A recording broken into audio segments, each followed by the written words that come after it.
मुश्किल इस दुनिया में कुछ भी नहीं, मुश्किल इस दुनिया में कुछ भी नहीं, फिर भी लोग अपने इरादे तोड़ देते हैं। अगर सच्चे दिल से चाहत हो कुछ पाने की, अगर सच्चे दिल से चाहत हो कुछ पाने की, तो सितारे भी अपनी जगह छोड़ देते हैं। तो फ्रेंड्स, अगर आप में स्ट्रॉन्ग विल पावर है, डिटर्मिनेशन है किसी चीज़ को पाने की, तो एक ना एक दिन आप उस गोल को अवश्य ही प्राप्त कर लेंगे।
क्रॉस के ऊपर छोटे छोटे ड्रॉपलेट्स हैं।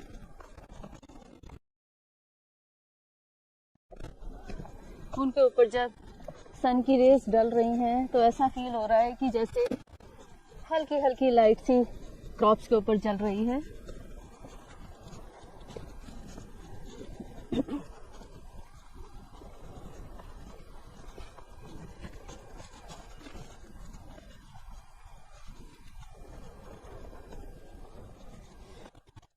तो चलिए फ्रेंड्स, हमेशा की तरह अपने डेस्टिनेशन तक पहुंचने तक टाइम पास सुनाने जा रही हूँ। ये स्टोरी एंशिएंट टाइम से रिलेटेड है। एक राजा थे, उनके पास एक एलिफेंट था जिसे वो बहुत प्यार करते थे, बहुत पसंद करते थे।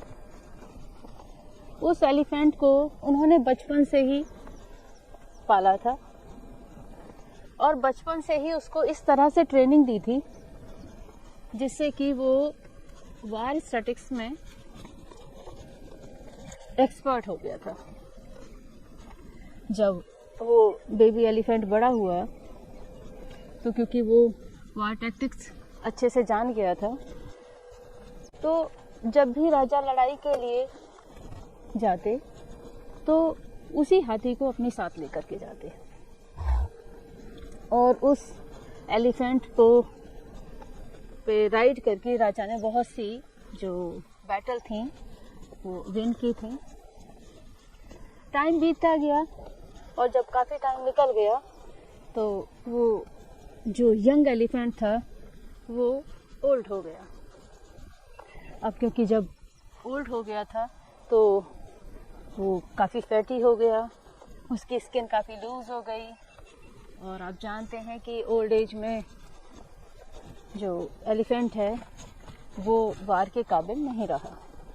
तो अब उस एलिफेंट को जो एलिफेंट के रखने की जगह थी वहाँ पर रख दिया गया कि अब इससे ज़्यादा काम नहीं लिया जाएगा। वहाँ पर एक केयर टेकर था जो उसकी देखभाल करता था। नो रानी,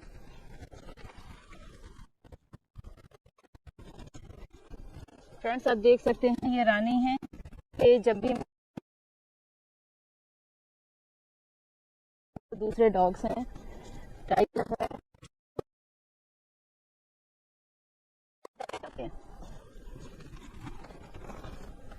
तो जो केयर टेकर था वो धीरे धीरे जब उसने भी देखा कि ये बूढ़ा हो गया है तो उसकी केयर में वो केयर टेकर भी थोड़ा सा लूज होने लगा। वो उस पर ज़्यादा ध्यान नहीं देता था और कभी कभी तो ऐसा होता था कि उसके कभी कभी वो उसके खाने को भी मिस कर दिया करता था, जो दाना वगैरह वो खाता था, फ्रूट्स खाता था। और एक दिन तो ऐसा हुआ कि एक दिन उस केयर टेकर ने उस बूढ़े एलिफेंट को पानी देना ही वो भूल गया। अब एलिफेंट प्यास से बहुत ज़्यादा तड़प रहा था और उससे नहीं रहा गया, तो वो उस जगह से निकल गया पानी की तलाश में और चलते चलते वो एक जगह पहुंचा जहाँ पर कि एक पॉन्ड था जो पानी से भरा हुआ था। उस पॉन्ड में वो अंदर एंटर कर गया और वहाँ पहुँच कर के उसने काफ़ी सारा पानी पिया और अपनी प्यास बुझाई। प्यास बुझाने के बाद उसने कहा कि चलो पॉन्ड के अंदर चले चलते हैं और मैं थोड़ा सा नहा भी लेता हूँ क्योंकि काफ़ी ज़्यादा गर्मी है। और वो नहाने के लिए उस पॉन्ड के अंदर तक एंटर कर गया और जब वो अंदर नहा रहा था तो उसे फील हुआ कि धीरे धीरे, क्योंकि वहाँ पर अंदर कीचड़ काफ़ी ज़्यादा थी और आप जानते हैं कि एलिफेंट का जो बॉडी होती है वो काफ़ी भारी होती है, तो धीरे धीरे उस दलदली वाटर में नीचे की तरफ समाने लगा, फंसने लगा। जब वो ज़्यादा फंस रहा था तो लोगों ने उसे देखा।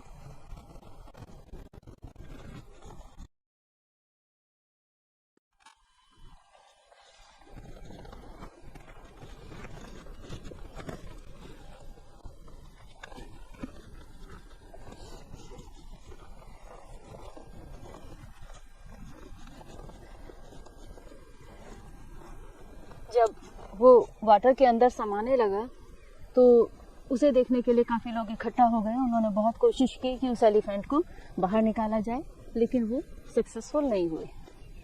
अब हाथी जोर से चिंघाड़ने लगा, बहुत ज़ोर से चिल्लाने लगा, तो काफ़ी सारे लोग वहाँ पर इकट्ठा हो गए। बहुत सी कोशिशों के बाद भी वो उस एलिफेंट को बाहर नहीं निकाल पाए। तभी ये जो न्यूज़ थी ये राजा के पास पहुँची।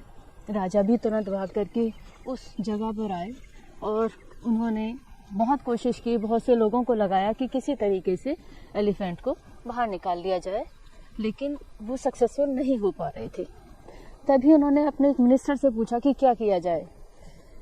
उनके कैबिनेट में एक मिनिस्टर था, उस मिनिस्टर ने राजा से कोई प्लान बताई।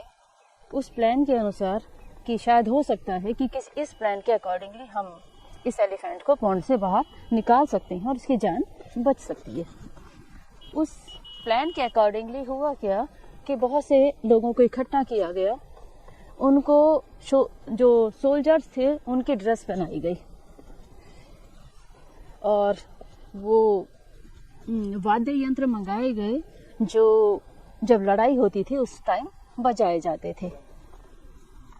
जे तक आप देख रहे हो यहाँ पर काफ़ी सारा पानी भरा हुआ है, रास्ता आज भी गीला है और हमें साइड से निकलना पड़ रहा है।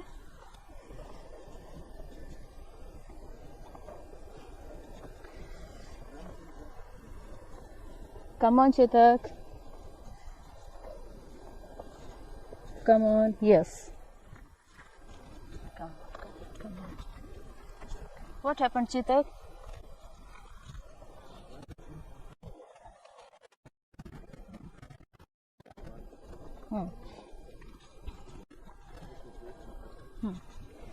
तो वो ड्रम्स और बैंड बजाए गए जो आर्मी वॉर के लिए मार्च करती है तब बजाए जाते हैं, जिससे कि सोल्जर्स में एक जोश भर जाए और वो लड़ाई के लिए पूरी तरीके से तैयार हो जाएं कि हर तरीके से, हर हालत से उन्हें इस वॉर को विन करना है। और जो वो अपने